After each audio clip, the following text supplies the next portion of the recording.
Put that one down. Good try. We don't have to share. It's a great idea. Yeah, it was a great idea. Yeah. You broke the ice for sure. That was an icebreaker. It broke a lot of things. It's a break You're usually internet. really good at that stuff too. So It was challenging even for me to tell you what it was. I couldn't maybe figure it next out. time you can like share the lyrics and then we'll. Yeah, maybe that'll work. Yeah. I don't know if I knew those songs. The first one I knew. I didn't even know some of those I didn't know existed. the other two even after he said what they Yeah. were. I was looking for some Frosty or Jingle Bells. Well, all right. Chris, you started off a new sermon series called Good News, Great Joy. Yeah. Can you fill us in on what that all entails? Yes. So, good news, great joy is really tracking with the scripture that we have from Luke chapter 2 of when the angels appeared to the shepherds and was bringing good news and great joy to them.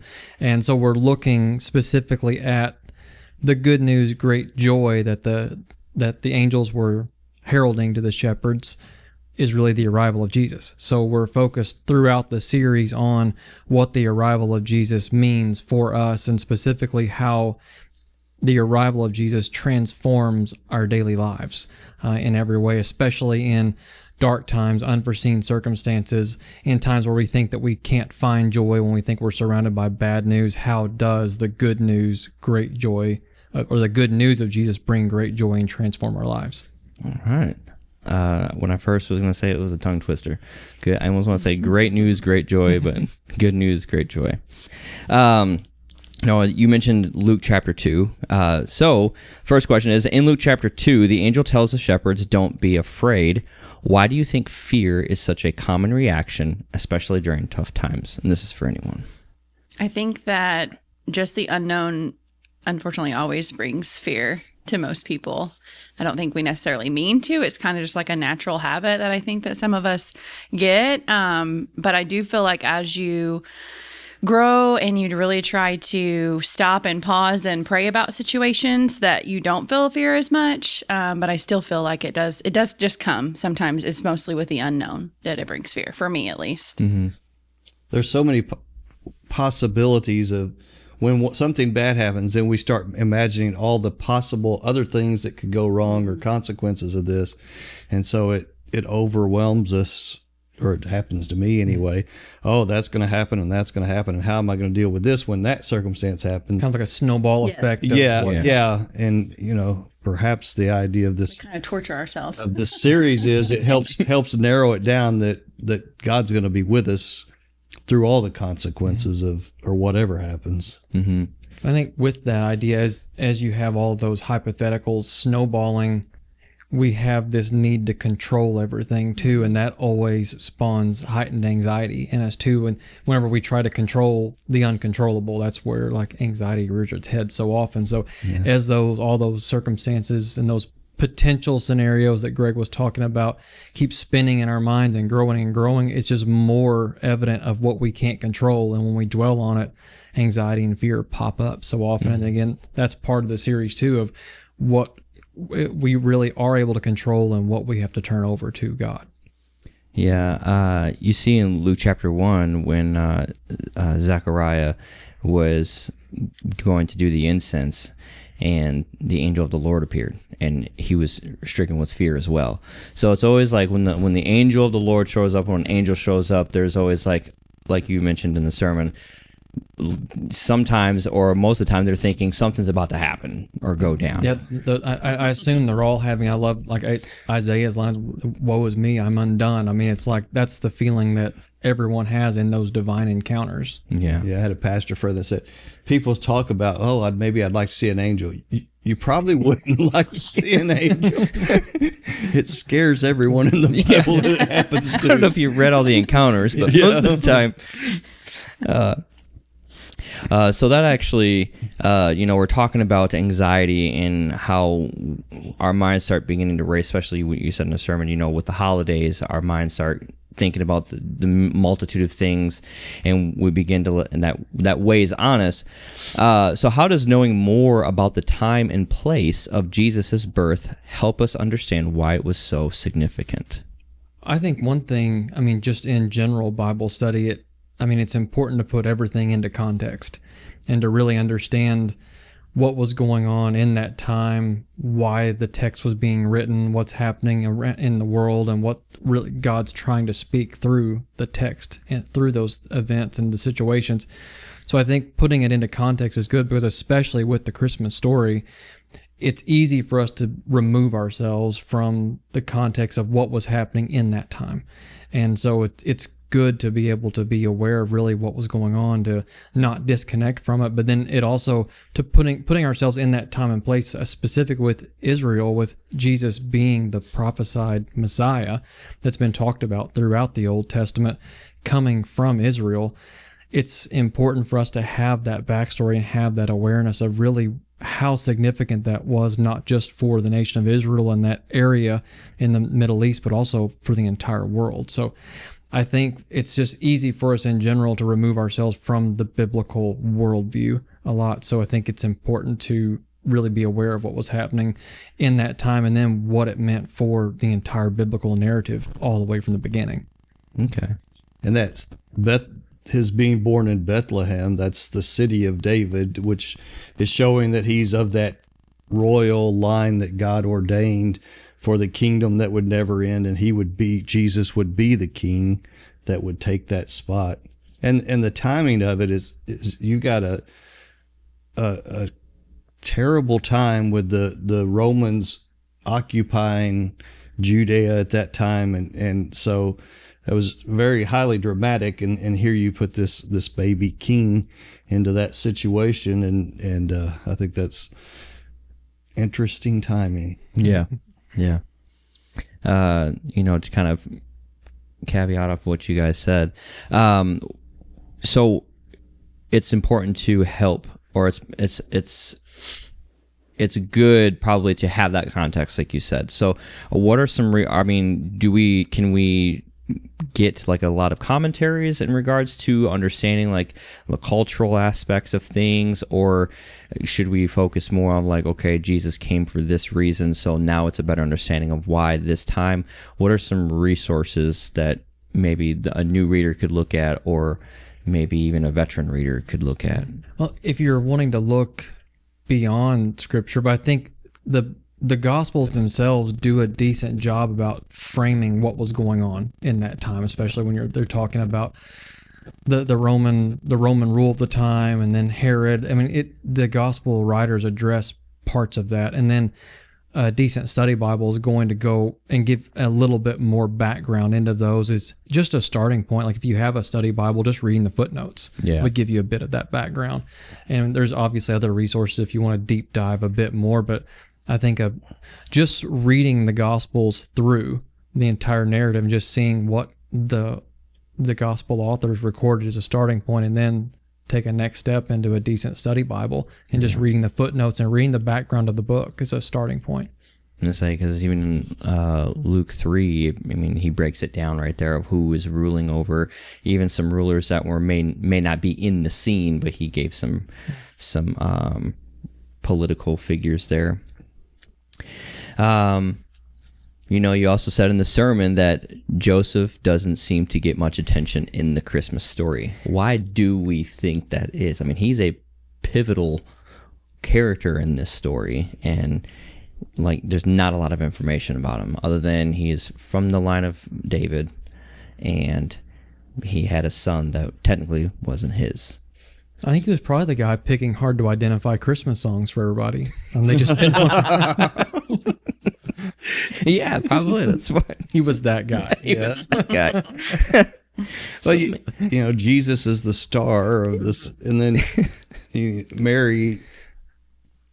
So Joseph kind of takes at least a third seat, I guess, and we get a lot more information about Mary, and then we see her coming back in the Gospels, but Joseph never comes. Well, he comes back one time when Jesus is 12 years old, but there is so much of the story that I don't think the writers could concentrate on him as much as he probably deserved. And that, like I said, that just wasn't really their emphasis. And like I said, outside of that birth narrative, we actually don't have much more of the event with Jesus in the synagogue when he was 12. There's mention where he's referred to as, is this not the carpenter's son? So he's kind of tangentially referred to in these spots, but nothing specific about him. Yeah. One more side note on Joseph and like maybe the lack of narrative info about him. I mean, I don't think that it was the focus of the gospel authors of the narrative they were trying to communicate to really emphasize his role a lot. But one thing I mentioned in the message is that we learn a lot just from the silence, because you can discern a lot about his character, a lot about his influence on Jesus, even in the section we have later in Luke in the synagogue. You see glimpses of just the man that Joseph was.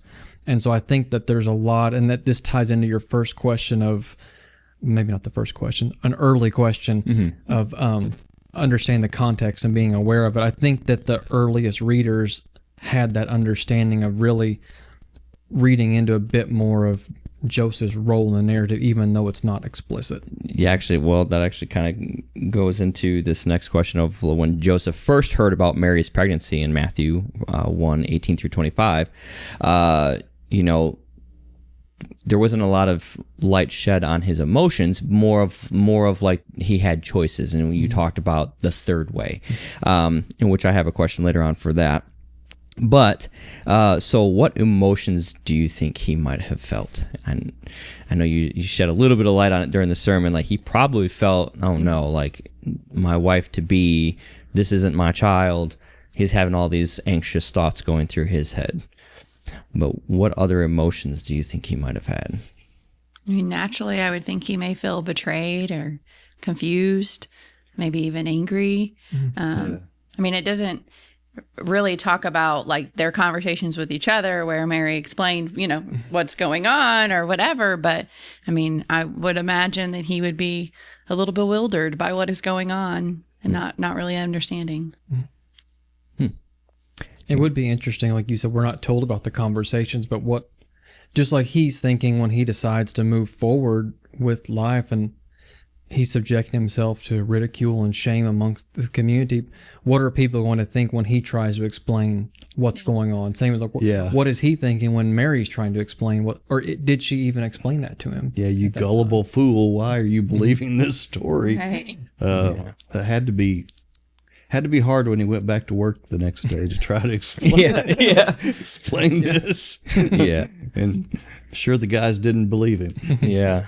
When you were just talking about that, I just thought about the fact that there's some asymmetry with the fact of, you go to Genesis, the creation story of when Adam was told about the tree not to eat from, and then his helper was created. And then you take it to here, and Joseph wasn't communicated with until after the fact, and Mary was communicated with first. So I thought that was kind of I wonder how that played out. Why didn't God save him? Why didn't God tell him right after he told her? Yeah. While you're in the neighborhood, Angel, why don't you stop by Joseph's house? Just stop by Joseph's house. Maybe it's just a test of his faith as well. Yeah, that is true. Yeah, and I feel like he lived up to it because, he decided to do the gracious thing and divorce her quietly. Mm-hmm. Yeah.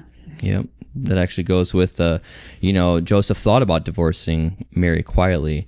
But what does that decision tell us about his character and how he handled the challenges?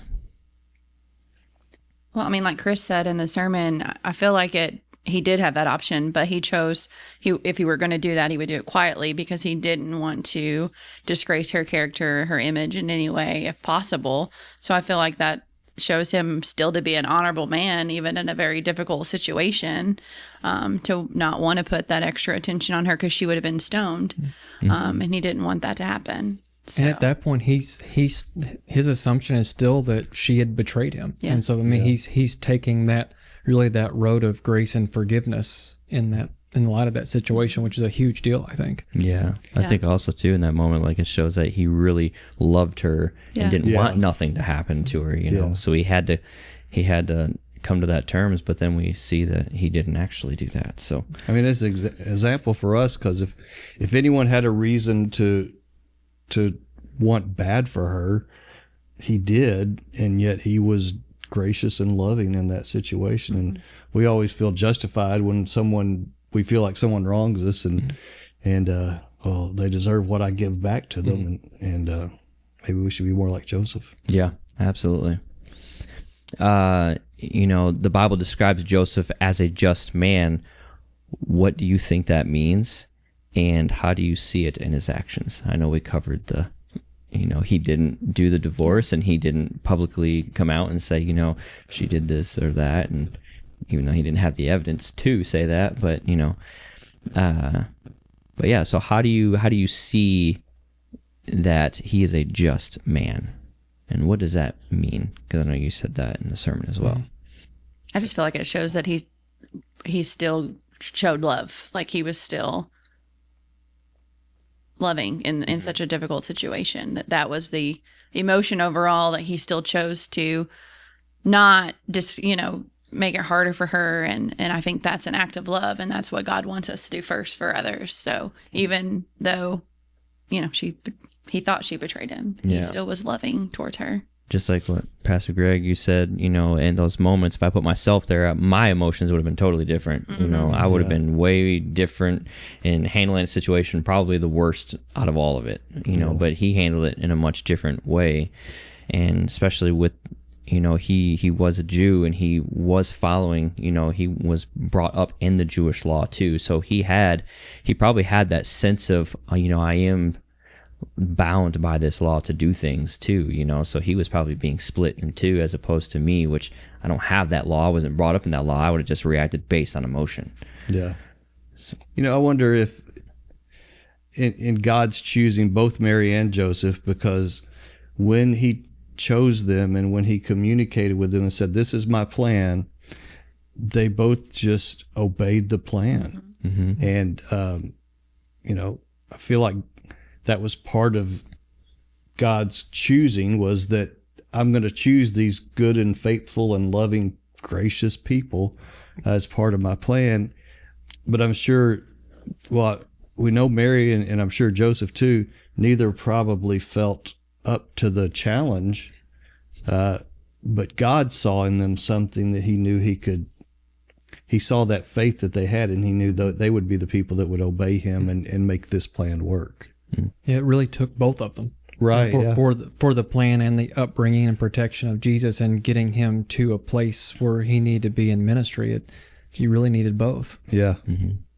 But with the just, I think you see probably a little bit of what, like Patty was saying, and what you were mentioning. I mean, you could have kind of two approaches to being just according to, it would be tied to righteousness, and it's going to be connected to either like the law or like doing right by God, the rightness, so to speak. And if you get into even what Jesus would later say is loving God and loving your neighbor, all of those things are bundled into Joseph being just. He wants to do right by the law, right by what's written in the Jewish law, but also righteousness or rightness by God means doing right by God and right by others, which shows that he divorcing her quietly, he's doing right by the law, but he's also doing right to her by showing that love and grace. So he's really pulling in both definitions of just and righteous, I think. That's powerful. Agree. Yeah. So Pastor Chris, you mentioned character development takes intentional effort. Can you share a time when you had to work on the character, or steps that you did to hone in on that development when you were preparing for something unexpected, or to create a scenario that's unexpected? Yeah, all the time, I think. Yeah.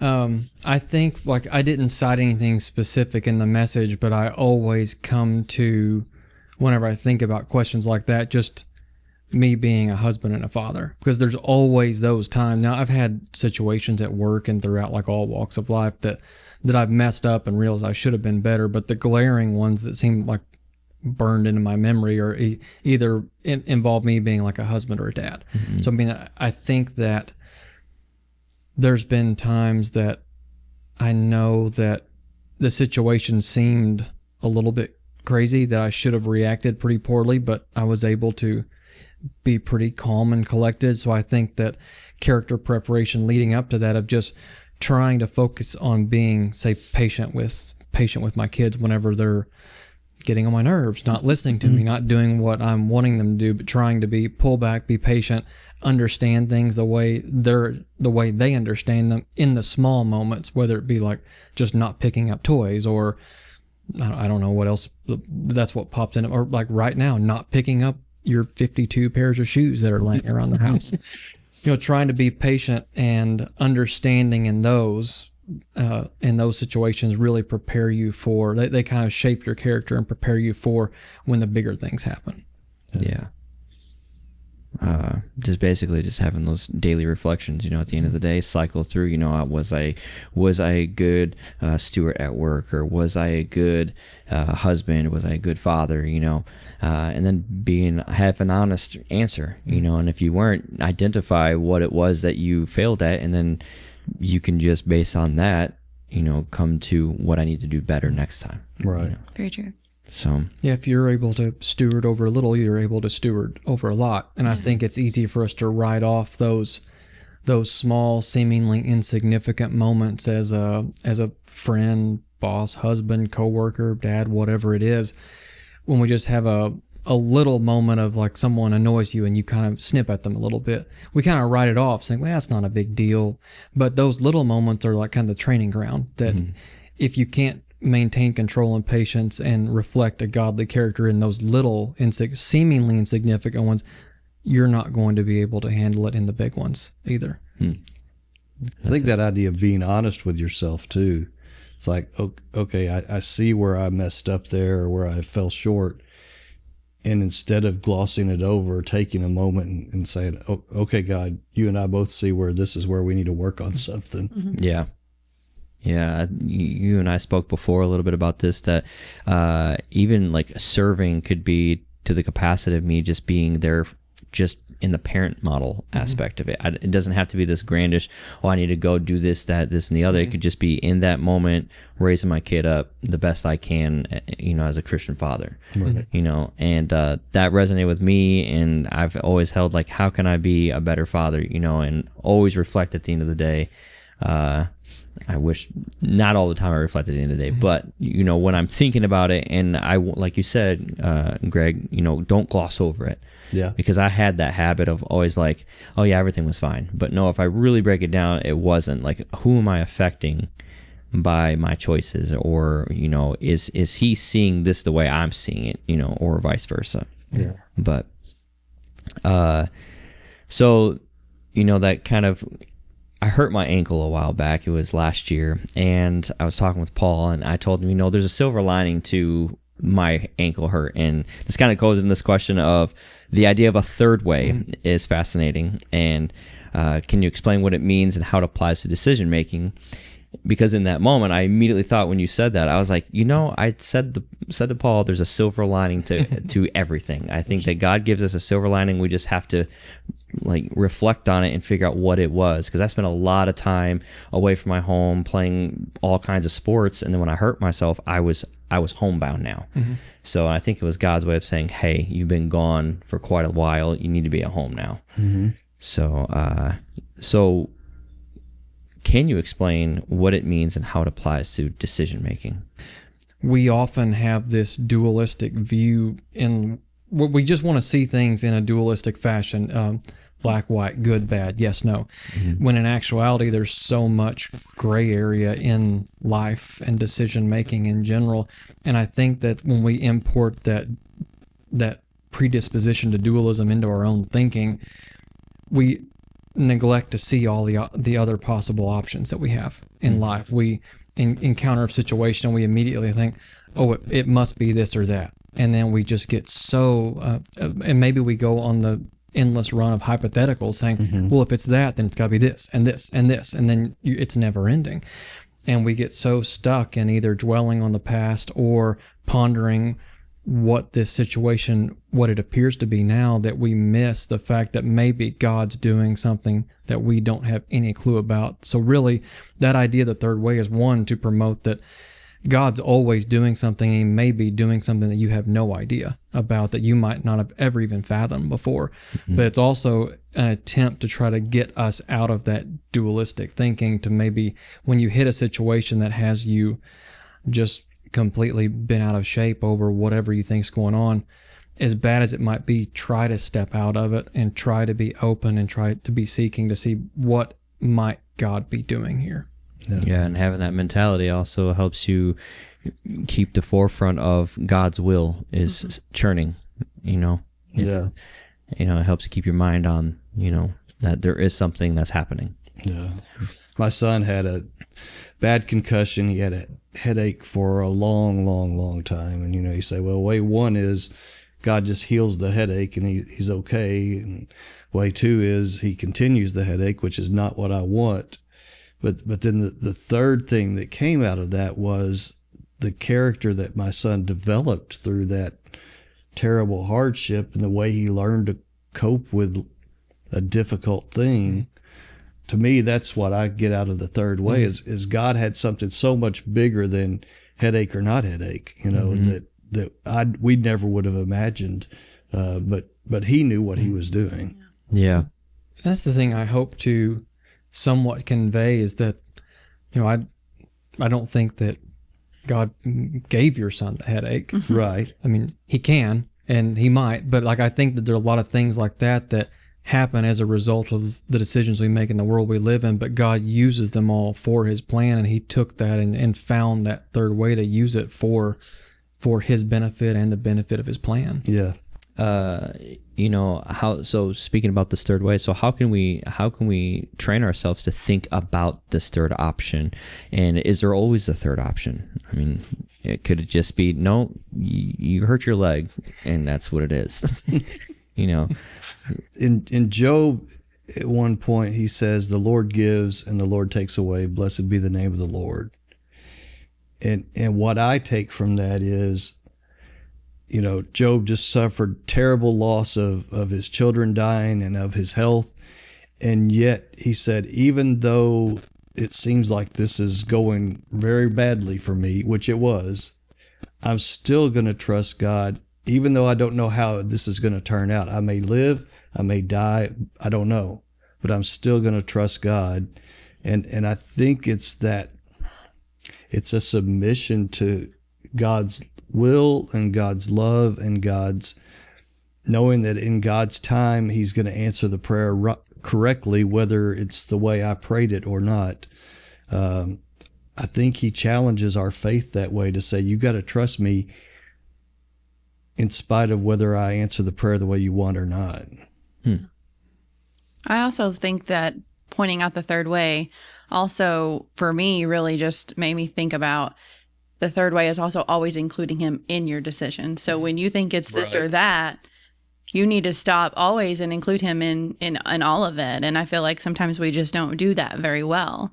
And so when it is very tough situations, to sit back and pray about it and to really ask him, what is it that you're doing here? And although you may not know, I mean, with silence and prayer and continued, I do feel like it always comes about later. But for me, it was just really resounding of making sure you're including him in your decisions. I heard a guy once say, I wake up and have breakfast and I ask God which cereal I should eat, Yeah. Every decision. And I mean, I know obviously people don't always do that, but we really should be better at always including him in especially the tough decisions. Yes. I mean, that right there alone is, that's a relationship with God. And when you have that, when you're stopping and you're actually including, you're being mindful of what Jesus calls us to do, is to love our God with our heart, mind, and soul.